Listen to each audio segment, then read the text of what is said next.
Ano ba naman yan, Wela? Kanina payak na iyak yung anak mo. Imbis na natutulog pa ako ngayon, napilitan akong bumangon dahil sa ingay ng batang yan. May sanggol ba na hindi umiiyak? At sa tingin mo ba, mapagsasabihan ko siya na tumigil sa pag-iyak dahil lang naiingayan ka?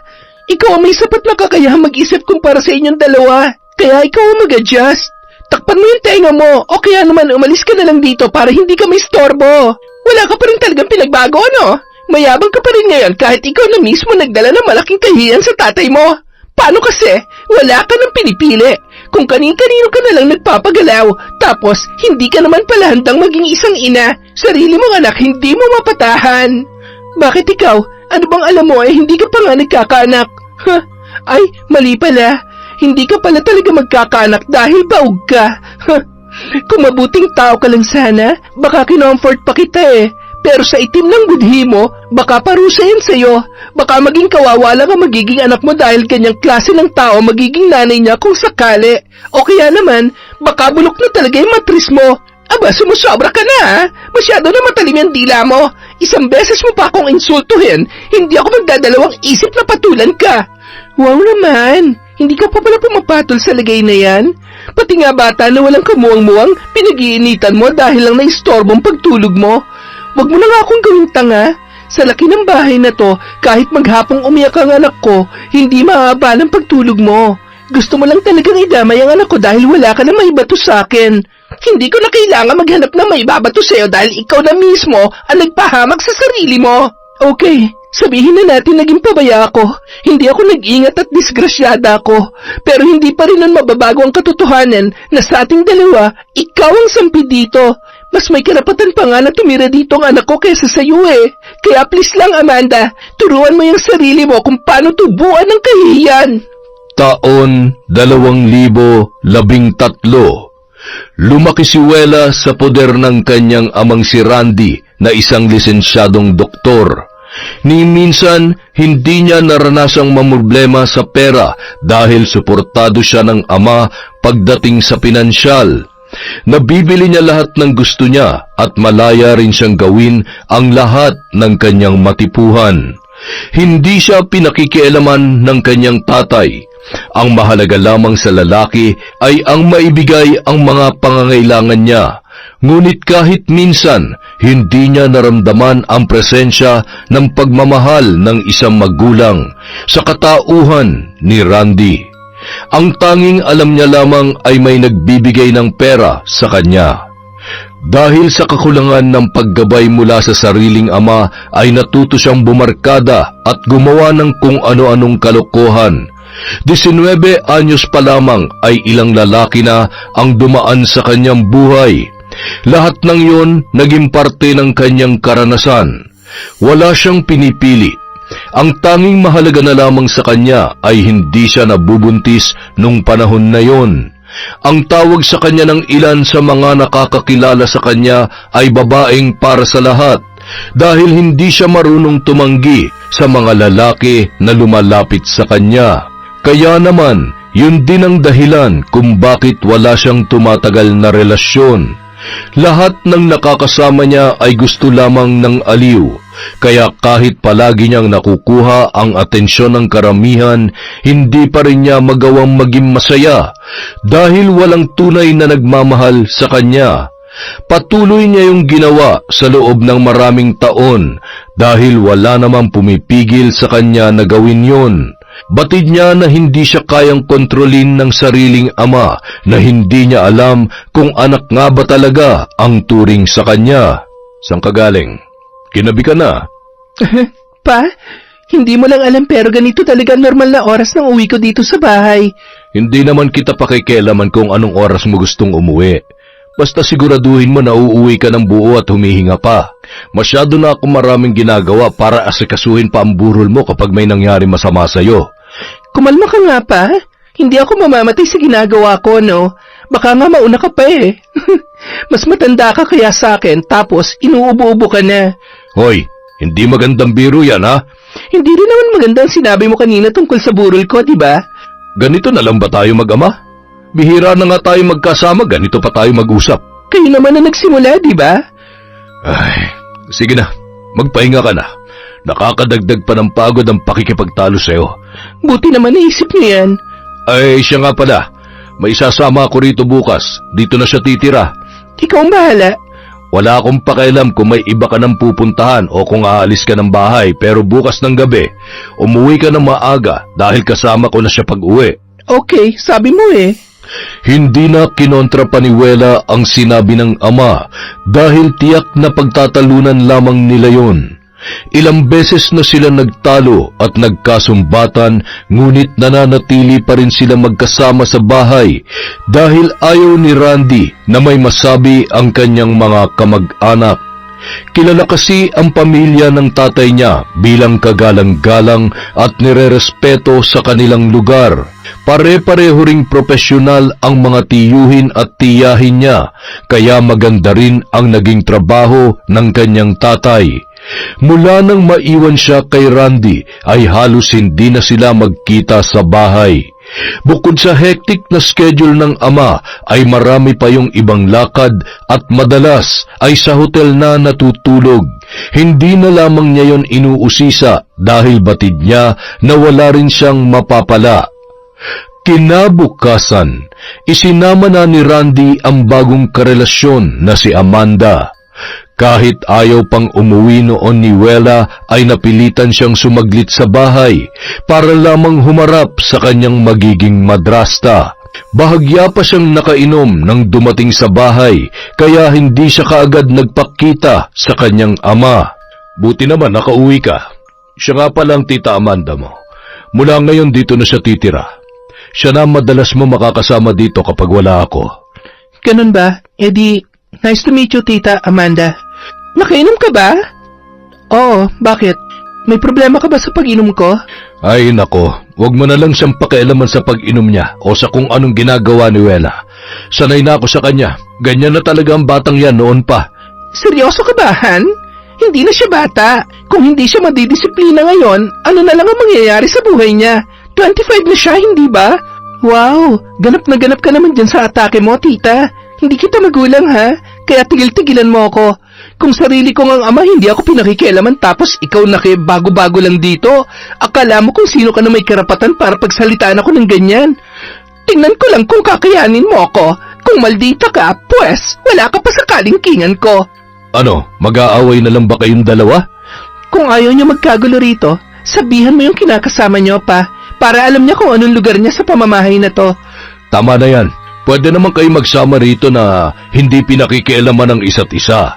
Madalas akong wala kaya hindi ko kayo maaawat. Paano naman kapag napikon ako sa anak mo? Unang kita pa lang namin sa isa't isa eh. Halatang hindi na kami magkakasundo niyan. Pagpasensyahan mo na lang siya.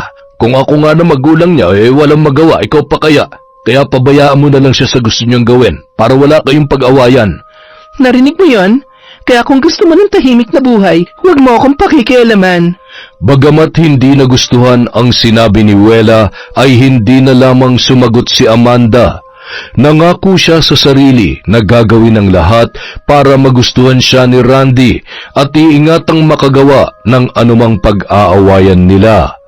Ipinagpalit na siya ng asawa niya kaya wala na siyang mapupuntahan pa. Maswerte na lamang siya at naging doktor niya sa ospital ang lalaki. Natipuhan siya noon at hindi na nagdalawang isip na patulan yun kahit na 20 taon ang tanda nito sa kanya. May kaya ang asawa ni Amanda ngunit dahil hindi sila magkaanak ay nag-iba ang trato noon sa kanya. Lalo na nang makumpirmang wala siyang kakayahang magbuntis. May anak naman sa unang asawa ang kanyang mister, ngunit tulad ng lalaki, iba rin ang trato sa kanya ng mga yon. Masyado silang malulupit at mababa ang tingin sa kanya na dating manager ng bangko. Pinagsisihan niyang nag-resign pa siya noon sa trabaho para maging may bahay ng kanyang asawa dahil hindi naging maganda ang kinahinatnan ng lahat. Kung hindi dumating sa buhay niya si Randy, baka pulutin na lamang siya sa kangkungan. Mabait ang kanyang nobyo na ibibigay noon lahat ng pangangailangan niya dahil malaki ang sweldo noon bilang doktor sa isang pribadong ospital at may sariling klinik para sa consultation. Isang malaking pabor kay Amanda na ipinakilala siya ni Randy sa kaisa-isang anak dahil isa lamang ang ibig sabihin noon. Parte na siya ng pamilyang yon. Kaya gagawin niya ang lahat makuha lamang ang loob ni Wela dahil kapag nangyari yon, malabo na siyang hiwalayan pa ng kanyang kinakasama. Ano yung amoy na yun? Nagluto ka? Oo, nagluto ako ng almusal natin. Heto, ginawang kita ng soup para hindi mabigla yung tiyan mo kapag kumain ka. Hindi ka kasi kumain kagabi pag uwi mo. Hindi talaga ako kumakain dito. Kaya nga hindi nagagalaw yung laman ng ref eh. Teka, nasan si Manang? At tungkol nga pala dyan, kinausap ko kasi ang papa mo. Tapos, pumayag siya na paalisin ko na lamang yung kasambahay rito dahil nandito lang naman ako sa bahay. Kaya ko naman magluto at maglinis-linis dito. Ano? Sino mag-aasikaso sa akin? Ako! Sabihin mo sa akin kapag may kailangan ka. Ako na lang ang mag-aasikaso para sa'yo. Tigilan mo nga ako dyan sa pabait-bait mong yan. Pabalikin mo si Manang. Hindi siya pwedeng umalis. Siya lang ang nakakaalam ng mga gusto kong pagkain at siya rin na nag-aasikaso ng laundry ko. Pwede bang huwag ka magtaas ng boses? Pwede mo naman akong kausapin na maayos eh. Gaya nga ng sabi ko, ako nang bahala sa lahat. Pero pagdating sa laundry, may pupunta na lang dito tuwing Sabado para maglaba kaya wala ka rin dapat pang alalahanin. Sino ka ba sa tingin mo para magdesisyon sa bahay na to, ha? Wala, ako na ang bagong kinakasama ng papa mo. Hindi lang kami kasal pero para niya na rin akong asawa ngayong ibinabahay niya na ako rito. Wow, kaya pala napaka-entitled mo na. Pues para lang sa kaalaman mo, tama ka. Hindi ka nagkamali sa sinabi mong hindi kayo kasal, kaya huwag kang umakto na parang asawa ka niya kasi sa totoo lang, wala kang karapatang magdesisyon tungkol sa kahit na ano dito sa bahay. Sarili mo na lang ang intindihin mo at tigilan mo ng pagpapanggap na parang napakabuti mo madrasta. Basang-basa na kita, Amanda. Tita Amanda, masyado ka ng bastos, Wela. Ngayon, kapag ba hindi kita tinawag na tita, anong gagawin mo? Sasampalin mo ako? Sasaktan mo ako? Gawin mo para hindi ka na tumagal pa rito. Nakaka-imber na yung pagmumukha mo. Ano pa bang gusto mong gawin ko? Sinusubukan ko na nga pakisamahan ka kahit napakagaspang ng pag-uugali mo. So utang na loob ko pang ginagawa mo yan para sa akin? Ginusto mo yan eh. Tapos sa akin ka magagalit. Tanga ka ba? Maldita ka talagang babae ka. Sinabi ko naman sa'yo, diba? Hindi mo ako kaya. Kaya kung ako sa'yo, huwag ka nalang lumapit sa akin at huwag mo nang ipilit ang sarili mo bilang madrasta ko. Kasi kahit kailan, hindi kita kikilalan bilang kinakasama ni Papa. Kung gusto mong gumanap bilang kasambahay dito sa bahay, ikaw ang bahala. Pero huwag mo akong pakikialaman kung ayaw mong gumulo ang buhay mo. Isa pa, hindi mo ako mapipilit na paniwalaan yung inaakto mo ngayon. Sa dami na ng nakasalamuha kong tao, naaamoy ko kagad kapag merong bantot. Tulad mo.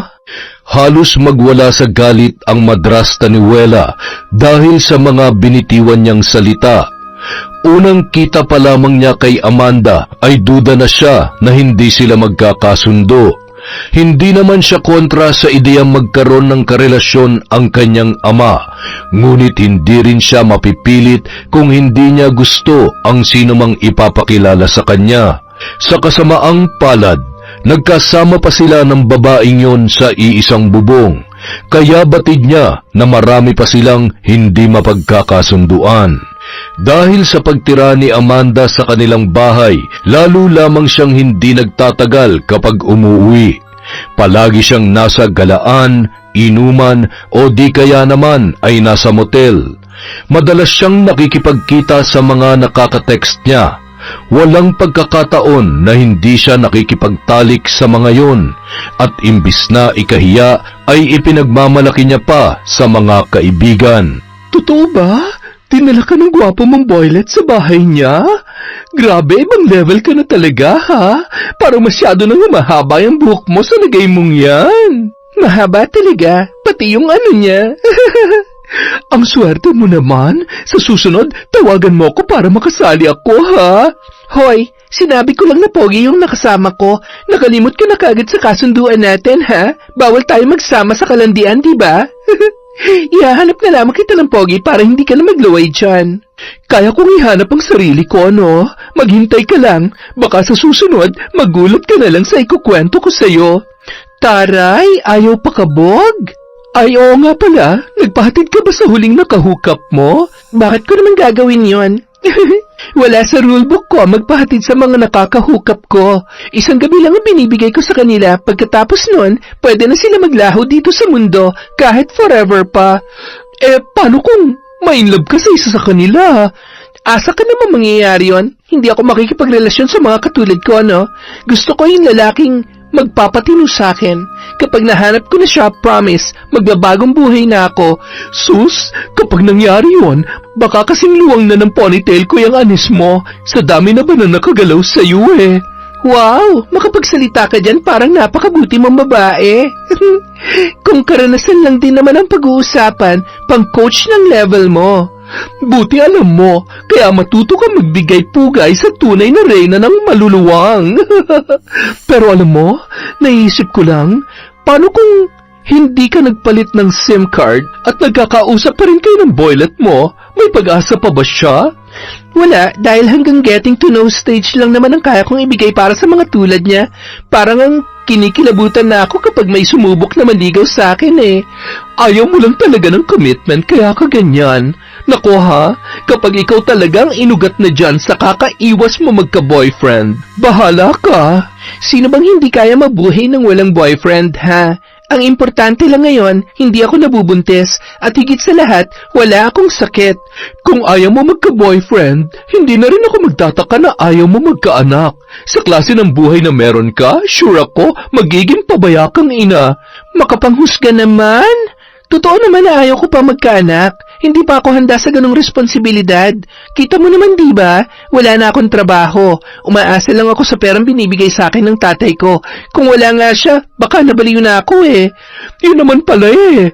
Mahalaga naman pala sa'yo ang tatay mo pero hindi mo pa tinatrato ng tama. Nako, kapag nawala yun, baka magsisi ka talaga sa huli. Masamanda mo ang tatay ko kaya malabo mangyari ang sinasabi mo, no? Kasi babaero? Pero responsableng ama pa rin naman siya sa'yo. Pati nga sa kinakasama niya eh. Ibinahay pa niya para masuportahan. Ano ka ba naman, Andrea? Bago pa lang nakaka-recover ang araw ko dahil sa agang sinira ng babae yun tapos isinisingit mo pa sa usapan? Bakit? Ano bang ginawa niya sa'yo? Hay nako, nagtanong pa talaga. Ang damot mo naman, magkwento ka kahit konti lang sa mga ganap sa bahay nyo, lalo na sa evil stepmom mo. Hindi ko kasi matagalan ang pagpapanggap niya na mabait. Hindi ko nga alam kung bakit ginagawa niya pa yun eh. Hindi niya naman ako kailangang i-impress. Hindi rin naman siya mas mamahalin pa ni Papa kapag nagpakananay siya sa akin. Paano mo naman nasabi na nagpapanggap lamang siya? Dahil unang pagkikita pa lang namin, pinakita niya na sa akin ang pagiging pakialamera niya. At kanina lang, nalaman kong pinalis niya ang kasama namin sa bahay para siya na ang bida sa lahat. Alam mo, kung yun ang gusto niyang gawin, edi ibigay mo sa kanya. Pahirapan mo siya. Gaga, para naman akong bidang kontrabida nun sa teleserye. Kesa naman ikaw ang mabiktima niya, hindi ba? Napaisip si Wela sa sinabing yon ng kaibigang si Andrea. Imbis na makipag-ayos at tanggapin si Amanda bilang pangalawang ina, ay ipinagpatuloy niya lamang ang magaspang na pakikitungo doon. Nang mga panahong ding yon ay hindi niya naisip na maghanap na ng trabaho. Nakampante siya dahil may allowance naman siyang natatanggap mula sa kanyang ama. Nakikipagkita pa rin siya sa kung sino-sinong lalaki hanggang sa humantong siya sa isang sitwasyon na nakalimutan nila ang pinakamahalagang bagay sa gabi ng kanilang kapusukan. Ano? Seryoso ka ba? Sa lahat ba naman ang pwede mo makalimutan, proteksyon pa? Ang lala mo na talaga, Wela.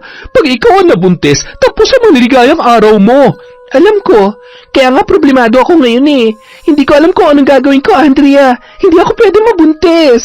Pues, dasalan mo na lang lahat ng santo. Baka sakaling pakinggan ka. Pero sa totoo lang, Wela, malaki ang posibilidad na mag-backfire sa iyo ang kagagahan mo. Hindi bale, ipapalaglag ko na lang kapag nabuntis ako. Aray, bakit mo ako binutukan? Kasi ang tanga mo mag-isip. Walang kasalanan ng batang mabubuo dyan sa sinapupunan mo kung sakali. Wala naman. Malandi lang tayo pero hindi tayo kriminal. Hindi tayo lalampas sa linyang yon, okay? Kung ano man ang kahinatnan ng ginawa mo, harapin mo. Huwag mong takasan. Madali lang yan sabihin para sa'yo kasi wala ka naman sa sitwasyon ko ngayon. Hindi ikaw yung napapraning at hindi makatulog na maayos sa gabi. Wow! Sino bang bumuka ka sa harap ng lalaking yon at nagpakasaya buong gabi, ha? Di ba ikaw yon? Ginusto mo yon kaya magdusa ka, no? Kaibigan ba talaga kita? Bakit parang gustong-gusto mo pang mahirapan ako? Hay nako, bahala ka nga kung ganyan ka mag-isip.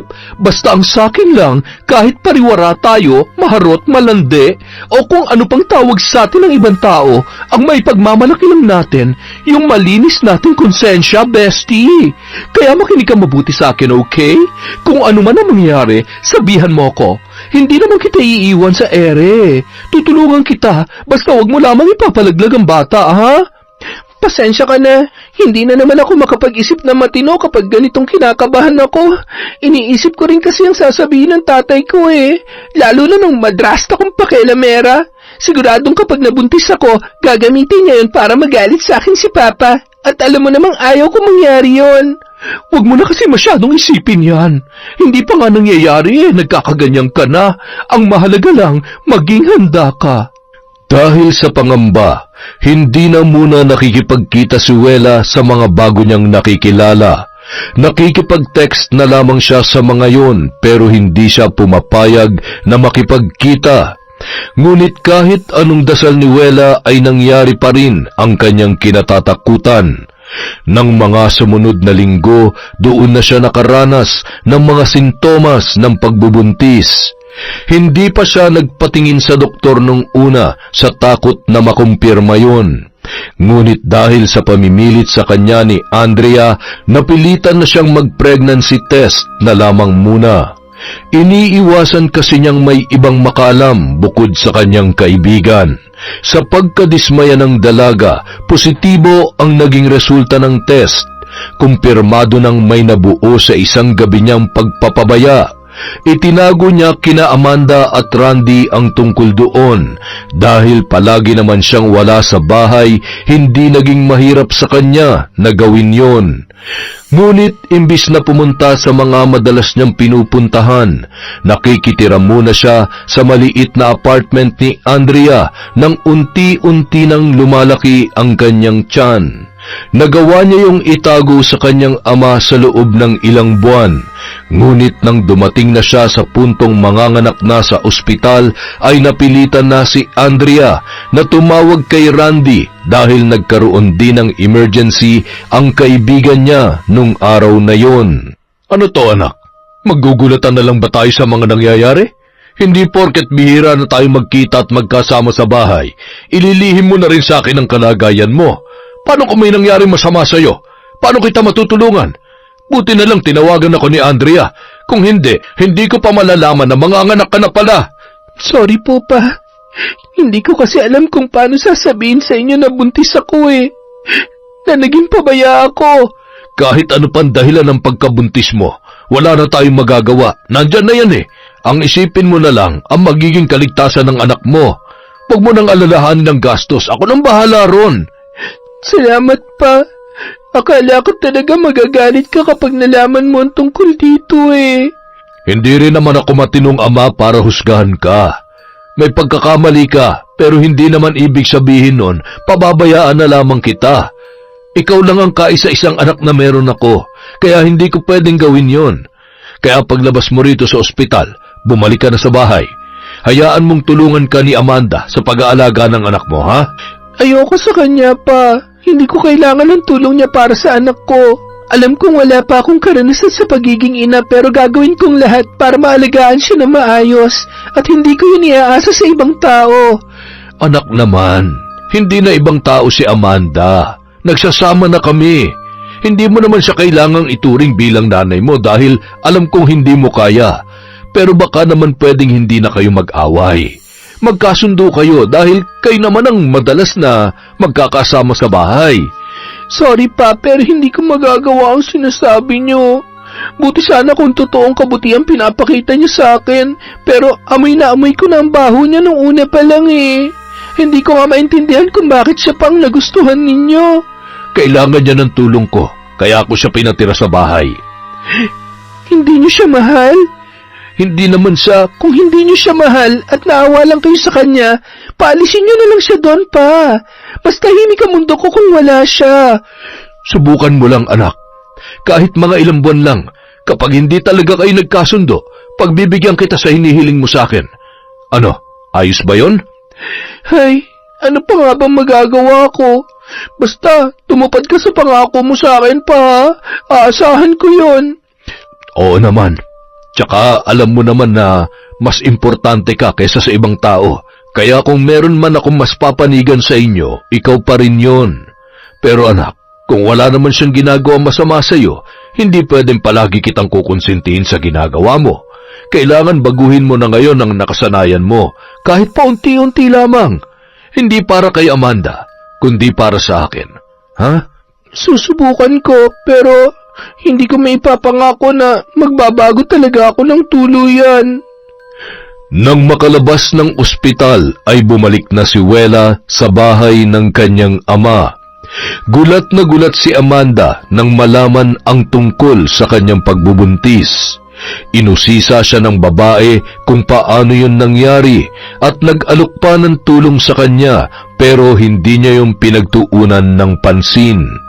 Samantala, tuwang-tuwa naman si Amanda nang malaman na nagkaanak na si Wela. Isa lamang ang ibig sabihin noon, naging pabaya ang anak ng kanyang kinakasama.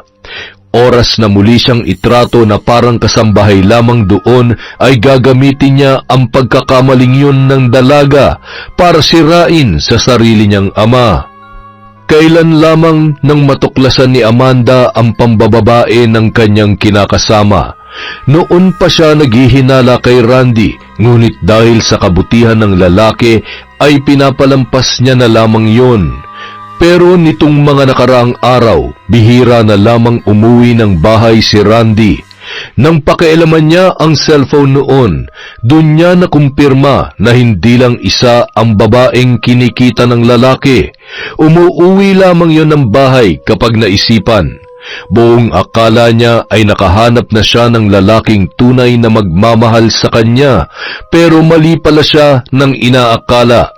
Masyado siyang umasa sa kabutihan ni Randy na hindi naman pala kayang panindigan hanggang sa huli.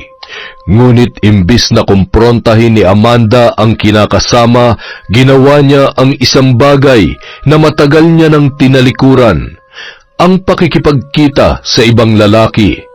Ginawa na rin niya yon sa unang asawa niya nang malaman niyang hindi naman pala siya noon mahal. Kesa malunod sa kalungkutan, hinanap niya ang kaligayahan sa piling ng ibang lalaki kahit panandalian lamang yon. Doon na rin siya nagkaroon ng lakas ng loob na ipakita ang tunay na kulay niya dahil alam niya na wala naman pala siyang dapat ikatakot. At kayang-kaya niyang gawin ang planong paikuti ng mag-ama sa kanyang mga kamay. Ano ba naman yan, Wela? Kanina payak na iyak yung anak mo. Imbis na natutulog pa ako ngayon, napilitan akong bumangon dahil sa ingay ng batang yan. May sanggol ba na hindi umiiyak? At sa tingin mo ba, mapagsasabihan ko siya na tumigil sa pag-iyak dahil lang naiingayan ka? Ikaw ang may sapat na kakayahang mag-isip kumpara sa inyong dalawa. Kaya ikaw ang mag-adjust. Takpan mo yung tenga mo, o kaya naman umalis ka na lang dito para hindi ka may storbo. Wala ka pa rin talagang pinagbago, no? Mayabang ka pa rin ngayon kahit ikaw na mismo nagdala ng malaking kahiyan sa tatay mo. Paano kasi? Wala ka nang pinipili. Kung kani-kanino ka na lang nagpapagalaw, tapos hindi ka naman pala handang maging isang ina, sarili mong anak hindi mo mapatahan. Bakit ikaw? Ano bang alam mo hindi ka pa nga nagkakaanak? Ay, mali pala. Hindi ka pala talaga magkakaanak dahil baog ka. Kung mabuting tao ka lang sana, baka kinomfort pa kita eh. Pero sa itim ng budhi mo, baka parusa yan sa'yo. Baka maging kawawa lang ang magiging anak mo dahil ganyang klase ng tao magiging nanay niya kung sakali. O kaya naman, baka bulok na talaga yung matris mo. Aba, sumusobra ka na ha? Masyado na matalim yung dila mo. Isang beses mo pa akong insultuhin, hindi ako magdadalawang isip na patulan ka. Wow naman, hindi ka pa pala pumapatol sa lagay na yan? Pati nga bata na walang kamuwang-muwang, pinag-iinitan mo dahil lang naistorbong pagtulog mo. Huwag mo na nga akong gawing tanga. Sa laki ng bahay na to, kahit maghapong umiyak ang anak ko, hindi maaaba ng pagtulog mo. Gusto mo lang talagang idamay ang anak ko dahil wala ka na maibato sa akin. Hindi ko na kailangan maghanap ng maibabato sa'yo dahil ikaw na mismo ang nagpahamak sa sarili mo. Okay, sabihin na natin naging pabaya ako.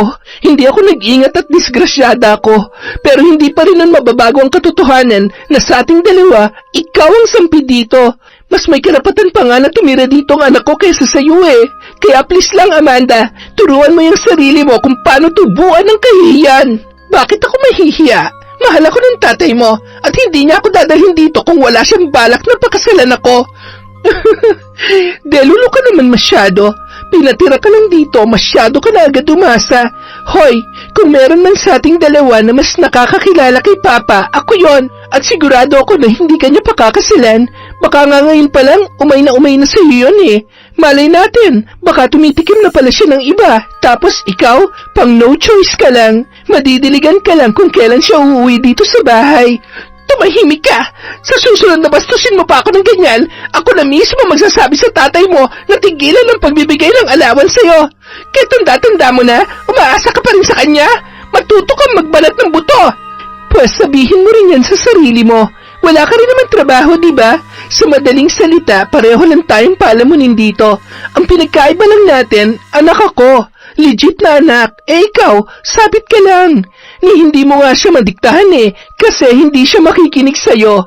At isa lang ang ibig sabihin nun, wala kang karapatan dahil hindi naman mahalaga sa kanyang opinyon mo. Kung paano man gagastusin ni Papa ang pera niya, labas ka na ron, Amanda. At huwag ka na magtaka kung bakit, kasi hindi ka naman niya asawa. Ang pera ng Papa mo ay pera ko na rin. Sabihin mo yun sa akin kapag kasal na kayo. Kahit na hindi pa kami kasal, sa mata ng mga tao, ako na ang asawa ni Randy. Sa madaling salita, feeling mo lamang yon. Pero kahit balibaliktarin natin ang mundo, hindi ka pa rin asawa. Sabit ka lang, sampid, palamunin, parausan. Ikaw na mag-isip ng iba dahil baka sumakit pang ulo ko. Hayop kang babae ka, napakasama ng ugali mo. Ikaw rin naman eh, kaya okay lang. Sa susunod na pagsalitaan mo ako ng ganyan, gagawin kong lahat para mapalayas ka sa pamamahay na ito. Eh di good luck sa'yo. Mula nang mamalagi sa bahay si Wela at ang kanyang anak ay walang araw na hindi sila nagtatalo ni Amanda. Madalas ay maliit na bagay lamang ang pinagmumulan noon. Kaya naman naisipan niya ng maghanap ng trabaho para hindi na siya laging nasa bahay. Kumuha na lamang siya ng mag-aalaga sa kanyang anak. Sa tulong ng kanyang ama ay madali siyang natanggap sa trabaho dahil may kakilala yon sa kumpanyang kanyang inaplayan. Mula noon, naging abala na siya at natuto na ring magseryoso sa buhay. Bihira na lamang siyang uminom at sumama sa mga kaibigan dahil palagi niyang naiisip ang kanyang anak na naghihintay sa bahay. Nang gabing yon, maaga sana siyang makakauwi kung hindi lang nagkaroon ng problema sa trabaho. Mag-aalas 10 na ng gabi, kung hindi lamang ipinagamit sa kanya ng ama ang lumang sasakyan, tiyak na mahihirapan siyang makauwi kaagad. Pagdating niya sa bahay, matinding katahimikan ang sumalubong sa kanya. Tulog na ang kanyang anak ng ganoong oras at nagpapahinga na rin ang tagapag-alaga noon. Papasok na sana siya sa kanyang silid nang makarinig siya ng tawanan mula sa kwarto ng kanyang ama. Napakunot ang kanyang noo nang mapagtantong hindi pamilyar ang boses na narinig niya nung mga sandaling yon. Marahan siyang naglakad papalapit doon at matamang nakinig. Kaagad na sumiklab ang galit niya nang makumpirma na may ibang lalaking kasama sa loob ng kwarto ng kanyang ama, si Amanda. Malakas niyang kinatok ang pinto at hindi tumigil hanggat hindi yun binubuksan ng kanyang madrasta. Anong problema mo? Nagpapahinga ng tao tapos kumakakatok ka para kang nasusunugan? Sinong kasama mo dyan sa kwarto? Ano bang pakialam mo? Ikaw na mismo nagsabi noon, di ba, na kung ayaw ko ng gulo, huwag kitang pakikialaman. Bakit ngayon nakikialam ka sa akin? Sobrang liit na ba talaga ng utak mo o sadyang wala ka ng common sense? Hindi mo bahay ito, gets mo? Kaya hindi ka pwedeng basta magpapasok ng walang permiso na may-ari ng bahay. Si Papa yon at ako. Heto na naman tayo sa pagiging matapobre mo. Alam mo, nakakapunyeta na talaga yung bibig mo eh. Kailan mo ba isisiksik dyan sa kukote mo na parte na ako ng buhay ng ama mo at wala ka na magagawa, ha? Hindi mo na ako pwedeng pagbawalan sa mga dapat o hindi dapat gawin sa bahay na to. Dahil nung araw pa lang na pinatira ko dito ni Randy, binigyan niya na ako ng karapatan. Yan ang pagkakaintindi mo dahil boba ka. Saan ka kumukuha ng kapal na mukha para magdala ng lalaki dito sa bahay? Dito ka pa talaga magkakalat ng kababuyan mo? Nang bababae ang tatay mo at lantaran niya pa yung ginagawa sa akin. Kaya wag mo akong pakialaman kung gagawin ko rin ang ginagawa niya sa akin dahil patas lang kaming dalawa. Oo, alam kong babaero ang tatay ko pero ni minsan hindi siya nagdala ng babae niya dito sa bahay. Pero ikaw pa talaga nasampid lang dito? Ang lakas ng loob mo, malandi ka. Palayasin mo yung lalaki mo dito. Hindi! Dito lang sa buong gabi. Hindi ako papayag na ikaw na naman ang masusunod na pruha ka. Kung gusto mo mag-uwi ng lalaki, pues siguruhin mo muna na may sarili kang bahay. Hindi mo ako pwedeng pigilan, Wela. Ito ang ganti ko sa ama mo, kaya pabayaan mo ako. Dahil tumanggi si Amanda na paalisin ang dinala niyang lalaki roon, hindi na nakapagtimpi pa si Wela. Sinugod niya ang babae at nagsabunutan silang dalawa. Higit na mas matangkad at mas malakas manabunot ang dalaga dahil gawain niya yon noong high school pa lamang. Kaya naman dahil sa kanyang ginawa ay halos malagas na ang buhok ni Amanda. Nang maisalya niya yon sa sahig ay kaagad naman niyang sinugod ang lalaki kasama ng madrasta niya sa kwartong yon. Hindi siya nagdalawang isip na kaladkarin at itulak palabas ng bahay ang lalaki. Habang nagbabangayan silang dalawa ay siya naman dating ni Randy. Tumigil nga kayong dalawa! Paano ako titigil kung ayaw bitawan ng babae niya ng buhok ko? Kulang pa yung ginawa ko sa iyong malandi ka. Tama na! Hindi ba kayo napapagod sa pag-aaway ninyo? Tuwing nagkikita na lang kayo, palagi kayo nagtatalo, nagpaparinigan. Hindi nyo ba talaga kaya magkasundo? Hindi yun mangyayari pa. Lalo na ngayon nagpatira ka ng ahas sa bahay na to. Palagi ka kasing wala eh, kaya hindi mo alam ang nangyayari dito. Bakit? Ano ba nangyayari dito na dapat ko malaman? Binababay lang naman ang kinakasama mo ang bahay na to. Nahuli ko siya kanina na may kasamang ibang lalaki sa kwarto mo. At balak niya pang patulugin dito buong gabi. Sayang nga eh, hindi ko pala dapat pinalis para ikaw na mismo nakahuli sa kanila. Totoo bang sinasabi ng anak ko? Nagsama ka na ibang lalaki rito? Huwag kang nagpapapaniwala sa babaeng yan. Sinisira niya lang ako sa'yo. Ano pang sisirain ko eh, ikaw na lang sumira sa sarili mo. Umamin ka na, Amanda. Magsabi ka na sa akin ng totoo dahil kapag ako pa mismo nakapagpatunay kung nagsisinungaling ka o hindi, baka hindi mo magustuhan ang kalalagyan mo. Oo, nagdala ko ng lalaki rito. Gusto mo bang aminin ko na rin lahat ng ginawa ko? Sige, para lang sa kaalaman mo, nakikipagtalik ako sa kung sino-sinong lalaki habang wala ka. At ginagawa ko yon dahil nauna mong gawin sa akin yon, Randy. Matagal na akong ganito, Amanda.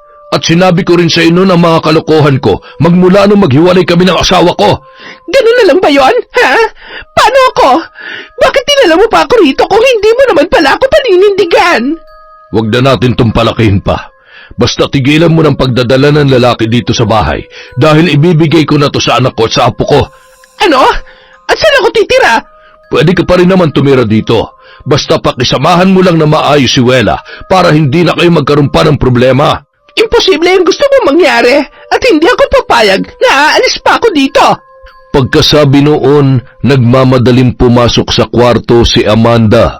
Napapailing na lamang na tumalikod si Wela at akmang tutungo na sa kanyang silid nang muling lumabas ang kanyang madrasta.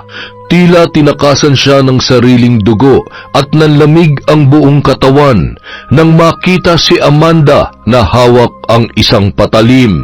Ha? Amanda? Bakit hawak mo yan? Anong gagawin mo dyan? Amanda, delikado yan. Bitiwan mo yan. Ano ka ba? At bakit naman ako makikinig sa inyong mag-ama, ha? Sawang-sawa na ako sa pagmamalit niyo sa akin. Wala na kayong ginawa kundi pamukha sa akin. Nasampid lang ako sa pamamahay na to at wala akong karapatan sa kahit na ano. Yun naman ang totoo, hindi ba? Ikaw lang naman ang nagpupumilit sa mga bagay na alam mong hindi sa'yo. Alam mo, kung totoo lang sana yung kabutihang pinakita mo sa akin nung una, baka nagkasundo pa tayo. Pwede ka namang magpakatotoo sa pinapakita mo sa akin pero hindi ko yan gagawin dahil inggit na inggit ako sa'yo. Mahal na mahal ka ng tatay mo at Kahit wala kang ginagawang maganda, ikaw pa rin palagi ang kinakampihan niya. Samantalang ako... Amanda, tama na. Magpasalamat ka na lang na dinala kita rito at pinatuloy, kahit hindi naman kita pakakasalan. Pwes, kung hindi mo ako pagkakasalan, tatapusin na lang kita para hindi ka na pakinabangan ng mga babae mo. Bago pa man makakilos si Wela para protektahan ang kanyang ama, ay tuluyan ng bumaon sa kaliwang dibdib ni Randy ang patalim na hawak ni Amanda. Kaagad niyang nilapitan ang lalaki at sinubukang itulak ang kanyang madrasta. Ngunit sa tindi ng galit ay kinaladkad siya ng babae at buong lakas na inuntog ang ulo niya sa hawakan ng pinto. Sa lakas ng puwersa ay nawalan ng malay ang dalaga. Nang sa wakas ay bumalik ang ulirat ni Wela, nagulat na lamang siya nang makita ang mga pulis sa loob ng kanilang bahay. Hulihin niyo ang babaeng yan. Pinatay niya ang kinakasama ko na sarili niyang ama. Sinungaling ka, Amanda. Ikaw ang pumatay sa tatay ko, hayop ka. Sir, siya may motibong patayin si Randy. Ayaw kasing pumayag ng kinakasama ko na umalis ako sa bahay niya pero hindi yun nagustuhan ng anak niya. Nagtalo sila mag-ama kanina. Sinubukan ko nga po silang awatin at pag-ayusin na lang pero hindi siya nakinig. Masyado siya nagpadala sa galit niya kaya pinatay niya ang sarili niyang ama. Ipinagtanggol ni Wela ang kanyang sarili at pilit na ipinaliwanag na wala siyang kinalaman sa pagkamatay ng kanyang tatay. Ngunit sadyang tuso si Amanda sa ganoong sitwasyon. Idiniin siya ng babae, kaya imbis na yon ang makulong, ay siya ang nasa loob ng bilangguan habang nililitis pa ang kanyang kaso. Mula sa malambot na kama, nauwi na lamang sa kapirasong karton ang hinihigaan niya sa loob noon. Siksikan, mabaho, mainit at malamok ang silid na yon. Dagdag pa ang mga kasama niya na tila walang magandang gagawin sa kanya. Ngunit batid niya na hindi niya dapat pansinin ang kanyang kahinaan para hindi gawing sunod-sunuran ng mga kapwa niya bilanggo. Sa lahat ng mga kasama ni Wela sa selda, nakaagaw pansin sa kanya ang isang babae na may mahabang buhok at nag-iisang nakaupo sa sulok. Wala ni isa sa mga bilanggo ang lumalapit doon. Maya-maya lamang may napansin siya nang mag-angat yun ng tingin. Bigla siyang nahabag sa babae nang makitang bulag ang isang mata noon. Maging ang braso ay may malaking peklat.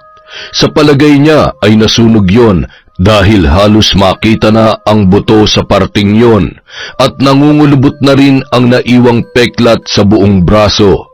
Bagamat nag-aalangan ay lumapit pa rin si Wela sa babae. Manang, ayos lang po ba kayo? Kanina ko pa kasi napapansin na mag-isa lamang kayo dito. Mas gusto kong mapag-isa. Hindi mo ba nauunawaan yon? Pasensya na po. Akala ko po kasi masama ang pakiramdam nyo kaya kayo nag-iisa dito sa sulok. Pero pwede po ba akong pumesto malapit sa inyo? Ikaw ang bahala. Salamat po. Sige po ha. Doon na lamang po ako sa... Sandali. Bakit ka nakulong? Ano ang kaso mo? Ang totoo po niyan, wala naman po talaga akong kasalanan. Napagbintangan lang po ako na pumatay sa tatay ko. Hindi ko po magagawang saktan si Papa dahil bukod sa anak ko, siya lang ang meron ako. Kaya kailangan kong pagbayarin ng babaeng yon sa ginawa niya. Dahil sa kanya, wala na akong ama at napalayo rin ako sa anak ko. Sinira niya ang buhay ko. Huwag ka nang umiyak, iha. Hindi ka dapat nagpapatalo sa isang makasalanang katulad niya. May paraan para makaganti ka sa kanya kahit hindi ka pa nakakalaya. At may paraan din para siya na mismo ang umamin sa nagawa niyang krimen. Talaga po? Paano po? Para makalabas ka rito, kailangan mo ng pera at abogado. Pero habang nandito ka sa loob, may magagawa ka para pahirapan ng taong dahilan kung bakit ka nandito. Nakikita mo ba ang mga kasamahan natin? Halos lahat sila ay tulad mo na inosente at napagbintangan lamang. Pero dahil wala silang pera, mabagal ang hustisya para sa mga katulad nila. Pero ano pong kinalaman nila sa sinasabi ninyo? Lahat ng nandito, natulungan ko na sa paraang alam ko. Kaya kahit hindi sila makalabas agad ng kulungan, masaya na sila dahil hindi pa man nila nakakamit ang hustisya gamit ang batas. Nakuha na nila yon gamit ang itim na mahika. Hindi ko po kayo maintindihan. Barang, yon ang tinutukoy ko, iha. Mambabarang po kayo? Tama, kaya kung gusto mong makaganti sa nagpakulong sa'yo, matutulungan kita. Yon ay kung maniniwala at magtitiwala ka sa isang tulad ko na gumagamit ng itim na kapangyarihan.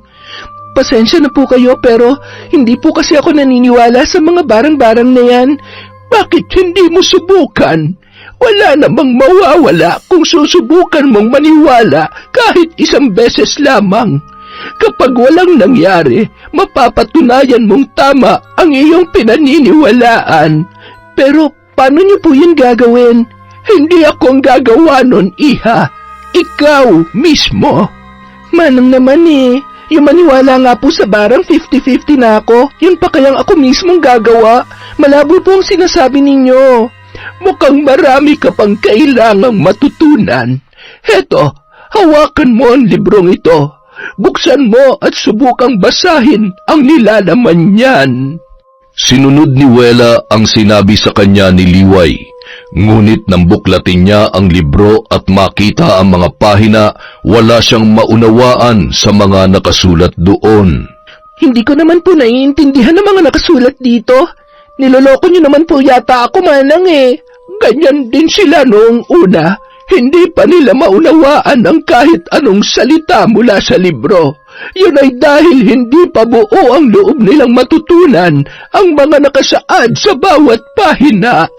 Ibig sabihin, nararamdaman po ng libro kung anong saloobin ang gumagamit nito? Ganoon na nga. Kaya mas mabuting maunawaan mo muna kung ano ang silbi ng librong itim at ang mga panalangin nakasulat sa bawat pahina. Dahil hindi pa lubos na nauunawaan ng dalaga ang sinasabi ng babae na kalaunay nagpakilala bilang si Liway, ay nagpasya na muna siyang itabi ang libro. Hindi na muna niya yon binuklat dahil naguguluhan pa rin siya sa sinasabi ng matanda. Kinabukasan, kaagad na dumalaw sa kanya ang kaibigang si Andrea. May dala yung mga pagkain at ilan sa mga gamit niya na pinayagan namang ipasok sa selda. Ngunit bukod doon ay nagkaroon din sila ng pagkakataon na makapag-usap. Andrea, kumusta sa bahay? Naku, Besh, alam kong ikagagalit mo ng sobrang sasabihin ko sa'yo pero pwede bang kumalma ka kahit konti pag nasabi ko na? Bakit? Ano ba nangyari? Si Amanda, inaangkin na ang bahay niyo. Nanggaling ako ron pero ayaw niya akong papasukin. Gusto ko lang namang kumustahin ang inaanak ko pero sabi niya hindi na raw siya tumatanggap ng bisita sa bahay niya. Ang kapal talaga ng mukha ng babaeng yon. Kapag may nangyari masama sa anak ko, hindi ko siya mapapatawad. Pero Besh, mukhang mahihirapan ka makalabas dito. Idinidiin ka talaga niya at mukhang tinakot na rin niyang taga-alaga ng anak mo kaya ayaw tumistigo. Andrea, tulungan mo ako. Gumawa ka ng paraan para makuha ang anak ko at makausap si Manang Ikay. Sige, kakausapin ko rin ang abogado mo para makagawa kami ng paraan na makalabas ka rito. Huwag ka mag-alala, bahay niyo lang ang kayang angkinin ng bruha mo, madrasta. Lahat ng ari-arian ng papa mo, hindi niya pwedeng galawin dahil ikaw lang ang nag-iisang tagapagmana ni Tito Randy. Salamat sa tulong mo, Andrea. Babawi ako sa iyo paglabas ko dito. Saka mo naisipin yon. Malaki ang laban na haharapin mo, Bes. Kaya sana magpakatatag ka rito. Ay, kung may ibang paraan lang sana para maparusahan ang Amandang yon. Deserve niya masunog sa impyerno sa ginawa niya kay Tito Randy at sa'yo. Tama ka. Dapat kang masunog ang kaluluwa niya sa impyerno. Pero ngayon pa lang na humihinga pa siya, matitikman niya ang pinakamalupit niyang karma. Nang mga sandaling yon, sukdulan na ang galit ni Wela sa kanyang madrasta. Wala na siyang nararamdaman ni katiting na awa para sa babaeng yon, lalo na't malinaw na sa kanya ang tunay na intensyon noon para patayin ang kanyang ama at hayaang magdusa sa kasalanan na hindi niya namang ginawa. Pagbalik niya sa selda, naabutan niyang nakangisi sa kanya ang kasamahang si Liway. Sa nakikita ko ngayon ay mukhang handa ka na. Buo na ang loob mo para maghiganti sa kanya. Gagawin kong lahat para makaganti sa hayop na yon. Hindi ko hahayaan may mangyari masama sa anak ko habang nasa poder na impaktong tulad niya. Sa muling pagbuklat ni Wela sa libro, doon niya lamang lubos na naunawaan ang mga katagang nakasulat sa bawat pahina. Iniabot din sa kanya ni Manang Liway ang isang itim na tela na ginawang pambalot sa mga kagamitan ng babae. Tinanggal niya ang pagkakabuhol noon at tumambad sa kanya ang mga itim na kandila. 3 maliit na garapon at isang bote na naglalaman ng itim na likido. Paano niyo po naipasok dito ang mga gamit na ito? Palaging may paraan, iha. Pero wag mo nang alalahanin pa kung paano ko yun nagawa. May mas importante ka pang dapat unahin. Teka, kailan nga pala babalik yung kaibigan mo? Sa susunod na linggo pa siya pupunta rito. Sa pagbabalik niya, pasimple mong ibigay ang boteng ito at siguruhin niya na may lalagay niya ito sa pagkain o inumin ng iyong madrasta. Sige po, kayang-kaya po yung gawin ni Andrea. Kung ganoon, ituon mo na ang iyong atensyon sa kung paano mo isasagawa ang ritual nang hindi naaagaw ang atensyon ng mga bantay dito. Ano po bang kailangan kong gawin? Handa ako makinig. Kailangan ko matutunan ng lahat para magdusa ang amandang yon. Mamayang gabi natin sisimulan ang pagsasagawa ng tahimik na ritual. Pero paalala lang, may mga pagkakataon na makakaranas ka ng kababalaghan, oras na mabasa mo na ang nakasulat sa libro. Huwag kang matatakot dahil parte yon ng karunungang ipagkakaloob sa iyo ng itim na mahika. Pagsapit ng gabi, bagamat pinagsabihan na ng pulis na bantay ay nanatili pa ring gising si Wela. Hawak na ang librong itim at matamang binabasa ang mga nakasulat doon.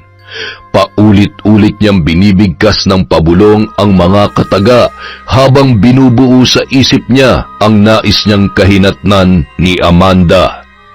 Makalipas ang 1 linggo, bumalik si Andrea para dalawin ang kanyang kaibigan. Sinamantala niya ang pagkakataon para ibigay ang boteng naglalaman ng itim na likido. Ibinalita ng dalaga na mas lalong lumala ang pagiging matapobre ni Amanda, kaya naman hindi na nakatiis ang nag-aalaga sa kanyang anak at iniwan na lamang yon sa kanyang madrasta. Dahil sa nangyari, kinausap niya ang kanyang abogado para magawan ng paraan na kunin ang anak niya sa poder ni Amanda. Pero dahil hindi niya pwedeng ibigay sa kaibigang si Andrea ang bata, nakiusap na lang muna siya sa dalaga na hanapin ang ama noon. Mas makakampante pa siya na ang ama mismo ng bata ang mag-aalaga kesa sa kanyang madrasta dahil kahit 1 gabi lang silang nagkasama ng lalaki ay batid niya na mabuti yung tao. Ang tanging ipinagdarasal na lamang niya ng mga panahon na yon ay wala pang karelasyon o asawa ang lalaki para hindi magkaroon ng kahit anong komplikasyon. Sa tulong ni Andrea, nahanap ang lalaking nakabuntis kay Wela, walang iba kundi si Mikey. Nalaman nila na wala pa namang asawa o kahit nobya ang lalaki, kaya hindi nahirapan ang dalaga na kausapin yon tungkol sa anak. Nabigla yun nung una dahil hindi raw noon akalain na may mabubuo pala sa 1 gabi na nagkasama sila ni Wela. Hindi naman nahirapan si Andrea na kumbinsihin ang lalaki na kunin ang bata nang sabihing nanganganib yon sa poder ni Amanda. Sinamahan niya si Mikey nang magdesisyon yon na puntahan agad ang bahay nila Wela para sa bata. Ngunit pagdating pa lamang nila roon ay dinig na nila ang malakas na palahaw ng sanggol na sinisigawan ni Amanda. Hawak yun ng babae at mukhang itatapon na sa labas ng bahay. Hindi ka matitigil sa kakaiyak mong bata ka? Kapag hindi ka pa tumigil, bubusalan na kitang buwisit ka. Manang-mana ka sa nanay mong impakta. Anong ginagawa mo sa anak ko? At sino ka naman, ha? Ako ang ama ng batang sinisigawan mo. Ibigay mo siya sa akin. O, edi ayan, sayong-sayo na. Pahirap lang sa akin ang batang yan. Pasalamat ka na, paaga kayo ng dating. Dahil kung hindi, baka itinapon ko na siya sa labas ng bahay ko. Sandali, kailangan ko rin kunin ang mga gamit niya. Edi kunin mo. Huwag ka magtitira kahit isa dahil pag alis nyo, hindi na kayo pwedeng bumalik pa rito. Hindi na kayo makakapasok sa pamamahay ko. Andrea, ikaw nang bahala sa mga gamit ni baby ha. Dito na lang kami maghihintay sa labas. Mabuti naman at marunong ka makiramdam. Hindi ko kasi gusto na may kung sino-sinong pumapasok sa bahay ko. Ilang beses mo pa bang uulitin na sa iyong bahay na yan? Nakakarindi ka na. Abat, bastos ka. Kung wala ako rito, baka namatay ng batang yan sa gutom. Dapat lang na ikaw ang mag-alaga sa kanya dahil ikaw ang dahilan kung bakit umalis ang taga-alaga ng bata. Sino ka ba sa tingin mo para pagsabihan ako, ha? Matapos mong pabayaan ang sarili mong anak, ikaw pa magagalit? Binuntis-buntis mo ang malanding nanay niyan tapos hindi mo naman pala paninindigan? Hindi ko alam na nabuntis ko si Wela. Kung alam ko lang yun nung una pa, hindi ko sana pinabayaan ang mag-ina ko. Pero ngayon nandito na ako, sisiguruhin kong mananagot ang taong dahilan kung bakit siya nakulong nang walang ginagawang kasalanan. Imbis na matakot, tinawanan lamang ni Amanda ang sinabi ng lalaking nagbanta sa kanya. Batid niyang walang mapapatunayan ang mga yon, kaya kampante siya na hindi mananagot sa ginawang pagpatay kay Randy, kesa makipagtalo sa lalaking nagpakilala bilang nakabuntis kay Wela. Sinundan na lamang niya ang kaibigan ng babae na pumasok sa bahay para kunin ang mga gamit ng bata. Ngunit kaagad na uminit ang ulo niya nang makita yon na nakatayo sa gilid ng mesa, kung saan niya iniwan ang tanghalian niya na hindi pa nauubos dahil sa pag-iyak ng anak ni Wela. Anong ginagawa mo dyan? Huwag mo sabihin pati pagkain ko ay gusto mo pang dalhin palabas ng bahay na to. Sa tingin mo ba, pag-iinteresan ko, nilawayan mo na? Hindi ako kasing desperada mo. Magkaibigan nga kayo ni Wela. Pareho ang tabas ng dila niyong dalawa. Umalis ka na nga. Siguro naman nakuha mo na lahat ng gamit ng anak na impakta mong kaibigan. Huwag ka mag-alala, nakuha ko na lahat ng kailangan ko. Mag-enjoy ka sa bahay na to habang may panahon ka pa. Pinagbabantaan mo ba ako? Bakit naman kita pagbabantaan? May mabigat ka bang kasalanan sa akin? Sa pagkakaalam ko kasi, wala. Pero sa kaibigan ko, meron. Kaya hintayin mo lang na maningil siya sa'yo, Amanda. Maniwala ka sa akin, mahal siya kung maningil, at hindi ka makakahingi ng tawad. Nakangising umalis doon si Andrea na nagtagumpay sa plano nila ng kaibigang si Wela. Matapos niyang kunin ang mga gamit ng bata ay sinadya niya magtungo sa kusina para isagawa ang plano ng kaibigan. Bago pa man siya maabutan ni Amanda na nakatayo roon, ay napatakan niya na ng itim na likido ang ulam na nakahain. Nang masigurong ligtas at maayos na ang kalagayan ng bata kay Mikey, ay kampante na rin si Andrea. Dinadalaw-dalaw na lamang niya ang kaibigan para malaman kung may kailangan yon at para balitaan tungkol sa kanyang anak. Habang nasa loob ng selda, tagumpay na natutunan ni Wela ang tamang pagsasagawa ng ritual sa tulong ni Manang Liway.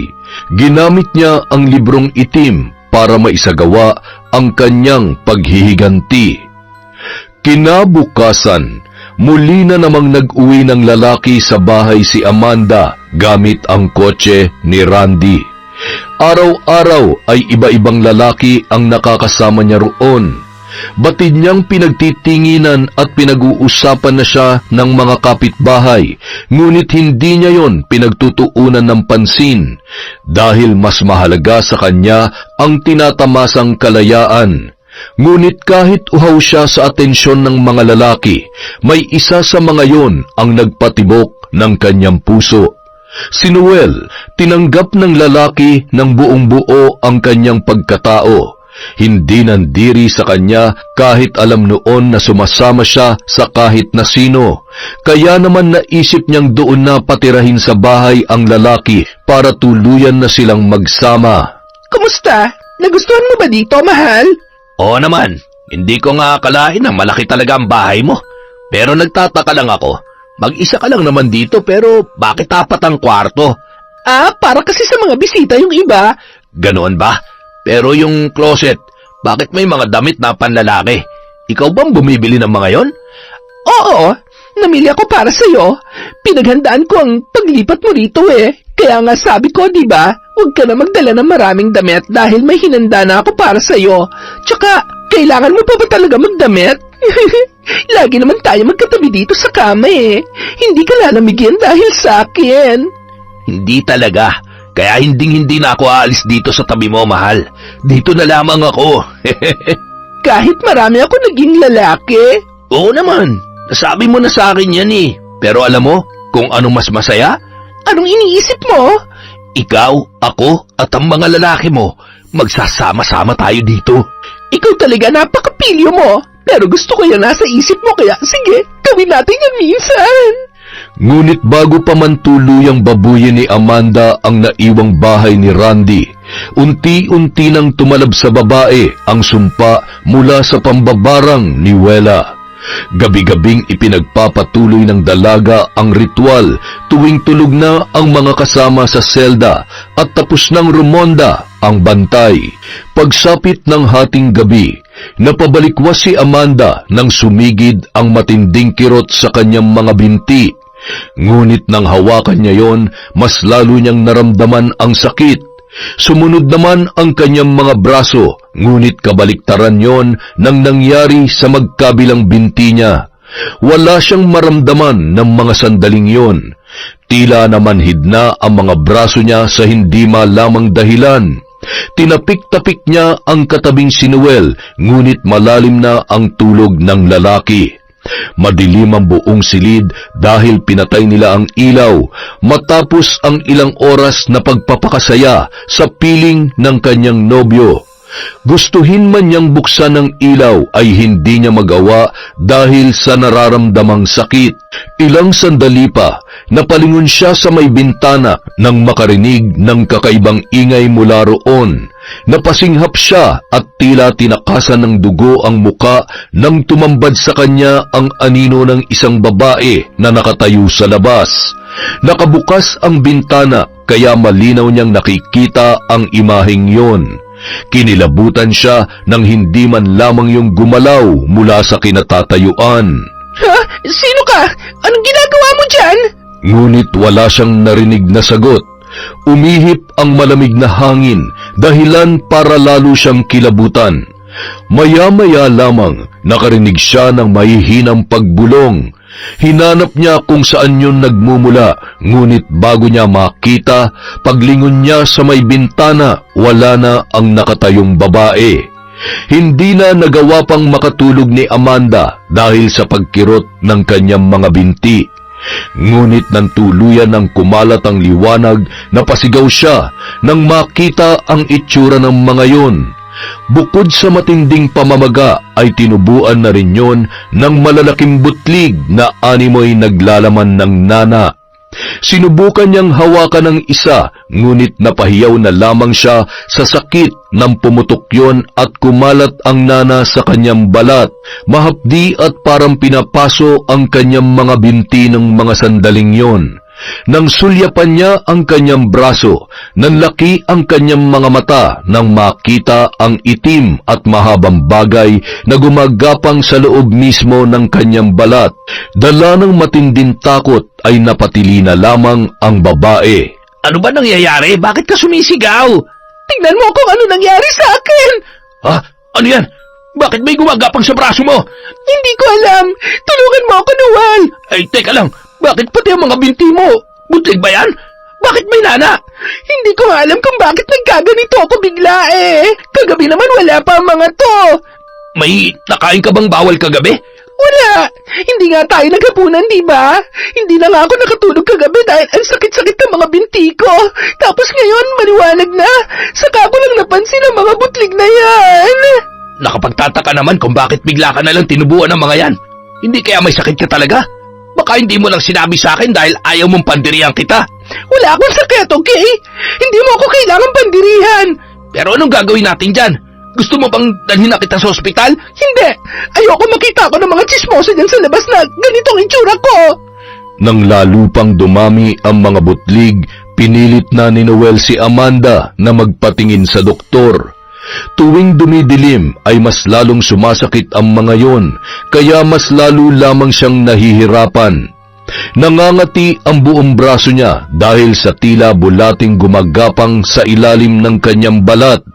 Naglalakbay yun mula sa braso paakyat sa kanyang balikat at saka muling babalik sa dating pwesto kaya hindi siya mapalagay. Nang hindi na makatiis sa matinding iritasyon, ay tinawag na ni Amanda si Noel para hiwain ang balat niya sa braso para kunin ang bulating gumagapang doon. Gulat namang napatingin sa kanya ang lalaki na hindi makapaniwala sa gusto niyang mangyari. Sigurado ka ba talaga na gusto mong hiwain ko ang balat mo? Alam mo ba kung ano magiging resulta niyan? Oo! Nasa tamang pag-iisip ako kung yun ang inaalala mo. Ang bulating niya na nagdudulot ng pangangati sa braso ko, kaya kung hindi mo yan tatanggalin, baka tuluyan na talaga ako masiraan ng bait. Ay, sige, eto na. Tatanggalin ko na. Tiisin mo lang ang sakit, ha? Nagawa ni Noel na tanggalin ang bulate sa kaliwang braso ni Amanda. Nakahinga siya ng maluwag at kahit papaano ay guminhawa ang kanyang pakiramdam. Ngunit maya-maya lamang ay naramdaman niya na ang pagkirot noon dahil sa paghiwa ni Noel. Mariin siyang napamura nang makitang halos makita na ang buto niya sa ginawa ng lalaki. Hindi lamang yun ang nangyari. Nang akala niya'y mawawala na ang sanhi ng pangangati, nang sumapit ang hating gabi ay bumalik na naman ang itim na bulate sa kanyang braso. Sa pagkakataong yun, tila sinusubukan na noong sumiksik sa kanyang laman. Ang mga butlig sa mga binti niya ay kumalat na rin sa buo niyang katawan. Nang sinubukan niyang humiga ay pumutok ang mga butlig sa kanyang likod, kaya mas lalong tumindi ang sakit na kanyang iniinda. Dahil hindi na nakayanan ni Noel ang amoy ng kanyang mga sugat at ang mga ipinapagawa niya roon, napilitan nang umalis ng bahay ang lalaki. Sa isang iglap, siya na lamang mag-isa ang naiwan. Hindi makatayo, hindi makakain at walang mahingian ng tulong. Napaluha na lamang si Amanda sa sinapit na karma. Habang nakatitig sa kisame ay tila may tinig na naglalaro sa kanyang isip. Pare-pareho lamang ang mga salitang kanyang naririnig, at yon ay ang pagsuko niya. Dahil sa hirap na nararanasan ay humantong siya sa isang mabigat na desisyon, ang sumuko sa mga pulis at aminin ang ginawang pagpatay kay Randy. Bes, malaya ka na. Oo, Bes. Salamat sa Diyos. At salamat din sa inyo. Kung wala kayo ni attorney, hindi ko malalampasan ang lahat ng ito. At syempre, salamat sa kakosa mo, si Manang Liway. Napasalamatan ko na siya, Bes. Nangako rin ako na dadalaw-dalawin ko siya bago pa man siya mailipat ng kulungan. Sasamahan kita para mapasalamatan ko rin ang taong dahilan kung bakit malaya na ang best friend ko ngayon. At yung impacto mo, madrasta, literal na mabubulok na sa bilangguan. Ngayon, iba na ang hihimasin niya. Malamig-lamig na rehas na. Loka ka talaga. Siya nga pala, nasaan ang baby ko?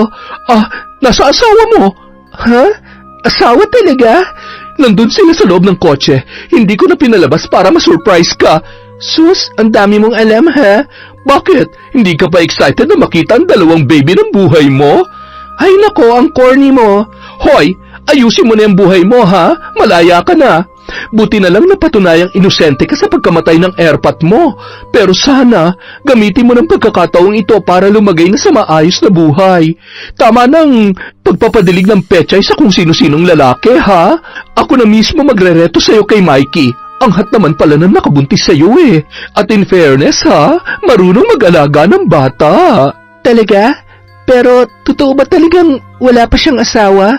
Wala pa, kaya may pag-asa ka pa. Halika na, simulan mo ng panliligaw sa magiging asawa mo.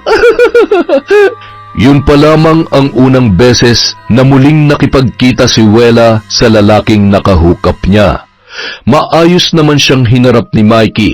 Hindi rin nagalit ang binata kahit na itinago niya ang tungkol sa pagbubuntis niya at sa kanilang anak. Nagkausap na rin sila ng maayos at pumayag siya na magpakaamayon sa bata. Pero dahil mabait at marespetong lalaki si Mikey, nakinig siya sa payo ni Andrea na wag na yung pakawalan pa. Kaya kahit nahihiya siyang aminin ang paghanga sa binata, ay naglakas loob na siyang gawin yon. Hindi naman siya napahiya dahil tinanggap noon ang pag-amin niya at sinabing mas maganda kung magsasama na silang muli. Ngunit sa pagkakataong yon, gusto ni Mikey na formal na siyang ipakilala sa mga magulang dahil hindi lang noon balak na magpakaama sa kanyang anak, kundi gusto rin siyang panindigan ng lalaki. Hindi nagtagal, nakilala na niya ang mga magulang ng binata at napag-usapan na nila ang tungkol sa kasal. Nakakalungkot lamang na hindi na nakilala pa ng kanyang ama ang binata. Pero masaya na ang kanyang puso at panatag na siya dahil sa wakas ay mayroon ng lalaki na tatanggap sa kanya. Isang lalaki na handa siyang panindigan at itrato bilang isang reyna. Ganoon din ang kanyang ginawa. Binago niya ang buhay na kanyang nakasanayan noon. Tinalikuran niya na ang kanyang mga bisyo. Pinatunayan niya na kaya niya pang ayusin ang sarili na halos itapon niya na noon dahil sa pag-iisip na hindi siya mahalaga sa kanyang magulang. Ngunit nang mapagtanto niya kung gaano siya kamahal ni Mikey, ay doon na rin siya natauhan. Han, malamig na dito sa labas ah. Hindi ka pa ba papasok sa loob? Dito na lang muna tayo sa labas. Hindi naman ako lalamigin kung nandito ka. Halika, tabihan mo ako dito. Sige na nga. Tulog pa naman si baby eh. Han, kapag malaki na si baby, baka naman pwedeng sundan na natin siya kahit isang anak pa. Bakit magpapaalam ka pa sa akin? Dahil gusto ko, dalawa tayo magdedesisyon pagdating sa pagpapamilya. Ayokong sabihin lang sa'yo kung anong gusto ko nang hindi ko man lang tinatanong ang opinyon mo. Siyempre, kapag ayaw mo, hindi ko ipipilit. Talaga? Ang sweet naman na magiging asawa ko. Sweet na ba yun? Wala pa yun sa kalahati ng kaya kong iparamdam sa'yo. Kung ganyan ka ba naman eh, kahit isang dosena pa maging anak natin, hindi ako aangal. Talaga? Sinabi mo yan, ha? Nang maikasal si Wela at Mikey, hindi na sila bumili ng bahay. Ipinarenovate na lamang nila ang bahay na naiwan ni Randy. Gusto niya na manatiling nakatayo ang bahay na yon para maging buhay pa rin ang ala-ala ng kanyang ama. Hindi man siya nagkaroon ng pagkakataong makabawi nung nabubuhay pa yon, ay gagawin na lamang niya sa paraan kung saan pahahalagahan niya ang mga naiwan ng kanyang tatay para sa kanya at sa nabuo niyang pamilya. Batid niyang yun din ang gusto ni Randy dahil hindi niya naranasang magkaroon ng buong pamilya sa kanyang paglaki. Samantala, pinagbabayaran na noon ni Amanda ang nagawang krimen sa loob ng kulungan. Bagamat hindi niya hinayaang bawian ng buhay ang kanyang madrasta sa tindi ng pagpapahirap niya, siniguro naman niyang hindi na yon makakalaya pa dahil sa mga kasong kanyang isinampa. Makalipas ang ilang taon, tahimik na ang buhay ni Wela at marami pa siyang pagkakataon para magkaroon ng masasayang ala-ala, kaya hindi niya hinayaang malugmok ang sarili sa paghihiganti. Sapat na sa kanya na maiparamdam kay Amanda ang pait ng karma at nagawa niya yon sa paraan na hindi niya na kailangan pang dungisan ng dugo ang kanyang mga kamay. Yon! Isa na naman pong malupit na kwento mula sa kwentong Enteng. pasensya na po kayo, wala po tayong shoutout ngayon, medyo basag po yung boses ni Enteng. Tinawid lang po natin yung kwento para hindi tayo mag-miss. Maraming salamat po. Magpapahinga lang po tayo ng konti ng lalamunan. Babawi po tayo ng shoutout sa Monday. Happy weekend po sa lahat. Mag-iingat po tayo. Alagaan po natin ang ating mga sarili. Maraming salamat mula sa Kwentong Enteng.